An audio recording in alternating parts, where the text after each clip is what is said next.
Alright guys, sa videong ito, malalaman nyo kung paano mag-schedule ng Facebook Reel sa iyong business page. So make sure to watch the whole video. And before that, please like and subscribe. Alright, so start na tayo after this intro.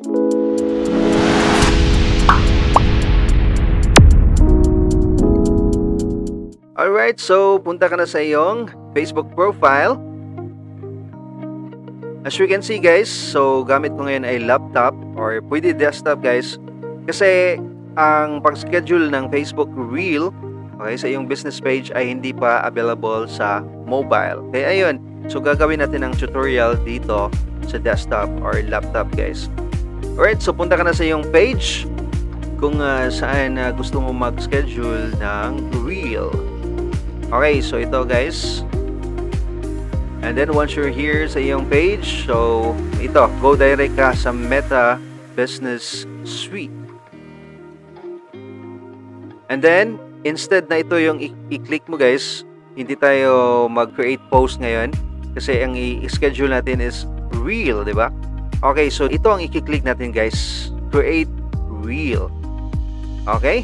So ito guys ang i-click natin. And then ito na. So add your video here. Okay, so may na-prepare na akong video. Ito. Right? Silent ko muna.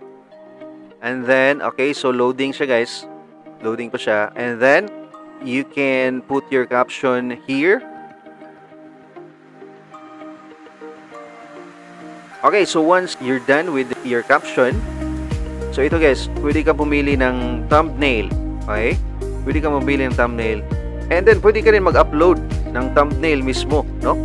Pero, nakalimutan ko mag-prepare, guys.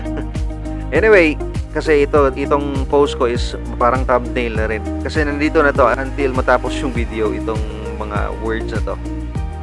But anyway, pwede ka mag-upload ng thumbnail. And then, once you're done, so, click next. By the way, pwede ka maglagay ng audio dito, guys. Pwede ka mag-crop. Pwede ka mag-trim. So, ayan. So, itong video na to is wala na akong gagalawin, no? And then, you can enhance the audio. Okay. So, ito guys. Sumubra kasi siya. Ito kasi yung video na to is 1 minute and I think 14 seconds. Kaya yun. So, dito is 60 seconds na talaga, no? So, pwede mo i-trim dito. Pwede ka rin mag-trim kung saan yung mas highlight ng video mo. But, anyway, mas maganda kung 1 minute video na siya. Automatic, no? Para ano talaga lahat. Okay, so, hindi pa talaga siya ma-upload. Basta, ano guys, sobra 1 minute. So, i-trim natin. For example, ito guys, na-trim na siya. Okay, so, click next. And then, click schedule. So, for example, bukas ko i-schedule, December 24 at 7:30 p.m. Alright, so yun. Na-schedule na siya guys. And then, click schedule. Alright guys, so na-schedule na siya guys. So, ito yun. December 24, 7:30 p.m. So, yun. But anyway, kung gusto mo i-reschedule yung post, okay, just click here. Okay, may reschedule reel here. And then, kung gusto mo i-edit ang video, so as you can see, ito guys, edit reel. But nalagay dito, it's not possible to edit a reel post, no? Kaya ayun, so kung may mali no, sa post mo, ayan. So, just go back here. And then, click the delete reel. And that's all for this tutorial guys. Diba, ang dali lang no, mag-schedule ng Facebook Reel sa iyong business page.